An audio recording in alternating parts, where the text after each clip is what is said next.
I'm Kurt Whipple. And I'm Marilyn Morales. We are a husband and wife team of composers and pianists and educators. And we make music, we teach, we write, we arrange, and one of our mottos is from Bach to rock and everything in between. Hopefully. We're always learning. Yes, we are. Yes, we are. It's like the Cuban author said, you're born learning and you die learning, and that's our lives, you know. Well, we met each other in 1988 at a piano competition in Portland, Maine. I beat him. Yeah, she did. But I won. Poor guy. I won the prize. And we got married in 1992. We wrote a 2-piano concerto. And let me tell you, it was like we needed a marriage counselor before we got married. You know, so because I composed and he composed, and so we kind of like collide. It's almost like having two people cooking at the same time. Yeah, you better really like each other's spices. Yeah.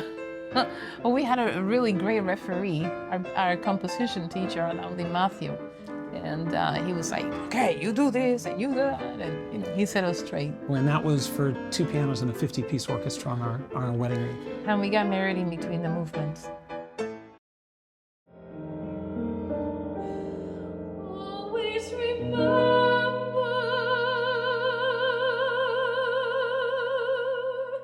These are pieces that have been percolating for quite a while. I mean, her music will always remember about the Cuban-American experience. She had been working on that for over 25 years before we premiered it, one little piece at a time. And after a while, she got the 24 songs, all the incidental music, and we were able to launch the world premiere production in 2022 in South Florida. And similarly, my piece, Macabre Festo, had been percolating, and we did a workshop of it in 2012 for 1 piano, 6 hands in choir. But I decided that the piece needed a little bit more of a fuller balance, and it gave me the opportunity for us to bring our friends across from Europe. We call ourselves the United Nations Piano Quartet. And so now Macabre Festo is for 2 pianos, 8 hands, bass and percussion. And choir, and soloists. We don't do anything small, you know. I don't know if you noticed, but everything we do is bang. You know, I mean, even we have small pieces too. Yeah, no, we do 1 piano, 4 hands, or 2 piano things, you know. But and we've also written a lot of pieces for 2 pianos, 4 hands that we play, and 1 piano, 4 hands. With 2 pianos, 4 hands, you have 1 pianist on each piano. We're in our space. It's nice and easy. We have all the room we need. We don't have to worry about bumping into each other. Now, conversely, on 1 piano, 4 hands, one thing, it's a lot easier to find just 1 piano in a venue. Also, there's an added challenge, and it's more immediate because you're both right there, but there's a challenge because there's an intermediate step that we call traffic. Before you can interpret the piece, you go, oh, there's your hand. Oh, well, I got to get around. Have you seen the size of those hands? I mean, they're huge. He took my pinky one time. We both missed the last chord. The last chord was like, you know. So traffic, that's an issue with 1 piano, 4 hands. And the sound is different, of course, with 1 piano, 4 hands.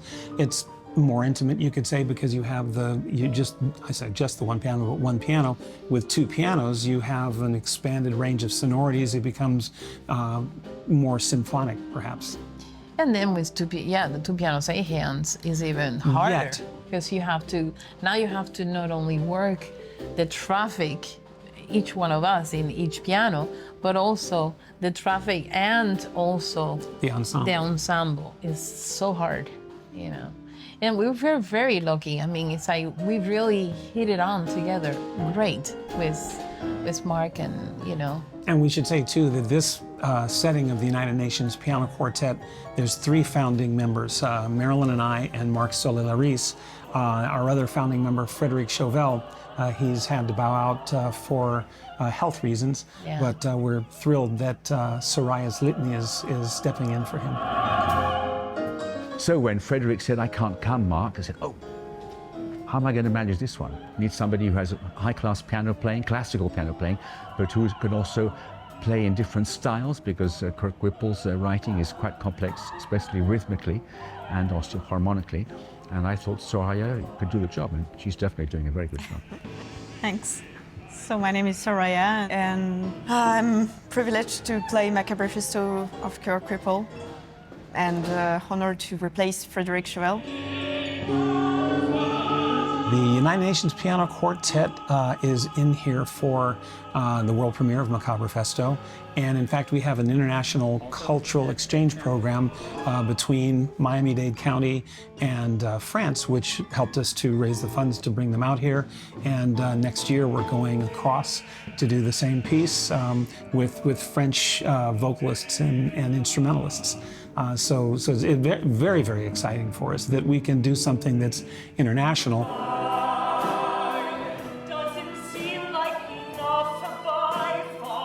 I mean, it's like in, you want to talk about Always Remember First and then Macabrefisto? Sure.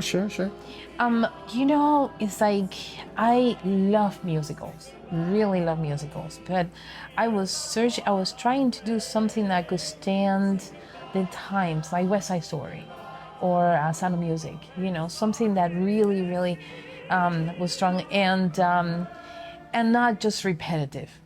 So I wrote, I have a salsa piece, I have a classical piece actually that I used, it's a Chopin etude, and then I wrote a trio on top of that. I kept the Chopin etude exactly the same, but I did a thing on the trio on top. I have a mambo, I have a rumba.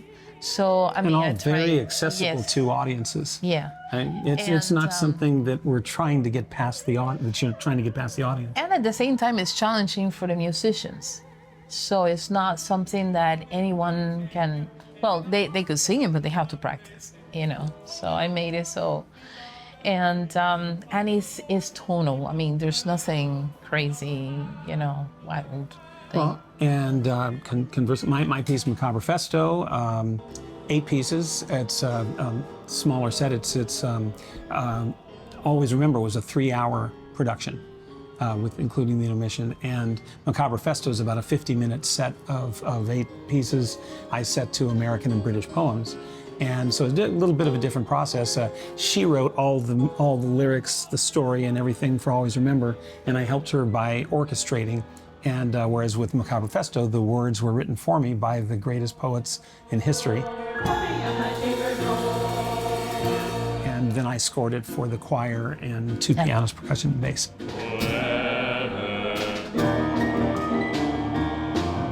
It's even hard to play just alone with our metronome. It's hard. So when our partner, it's harder, and with the other duo, complicated just to match. Exponential, it gets more and more difficult. With Marilyn being a passionate and romantic, expressive pianist, and Kirk is the wild.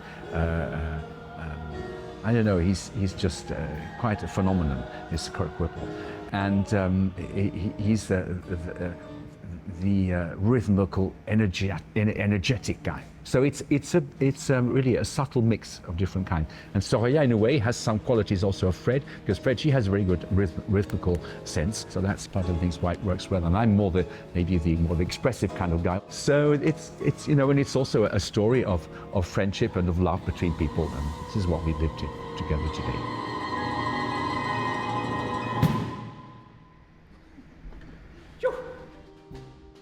There's immediacy to being a live performance that you cannot get from a screen, you can't get from an iPhone.